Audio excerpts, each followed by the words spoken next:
But it is, in my opinion. I mean, Blinken is as he himself said, he is a Jew, and he comes from a perspective of a Jew. He said that himself, so there's nothing wrong with me pointing it out. He said, so he's a Jew, he's a Zionist, he's a neocon, and even he is saying this. He's getting tired of getting slapped around like Fredo every time they send him to the Middle East to be disrespected and dismissed. I mean, last time he was in Egypt, Sisi basically gave him a spanking in public. It's embarrassing. And I think that they're receiving, I mean, because what it sounds so similar to what I'm saying, because I think that I am articulating the viewpoint of the OCGFC. This is what they're saying, and this is what they're telling the Pentagon. This is what they're telling the State Department. This is what they would be telling the White House if Joe Biden's, was in his right senses. There's no point in talking to him now. It's like talking to a bowl of pudding.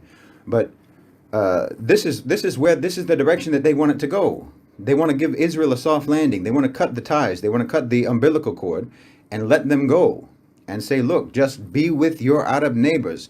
Let's integrate you into the region and we can be done with this problem because we have other things to do. And I think that this message is finally getting through. And I think maybe it took several slaps in the face for Fredo to get the message across to himself, to where he's saying, now, this is what has to happen, and you can't send me back there to get slapped around again.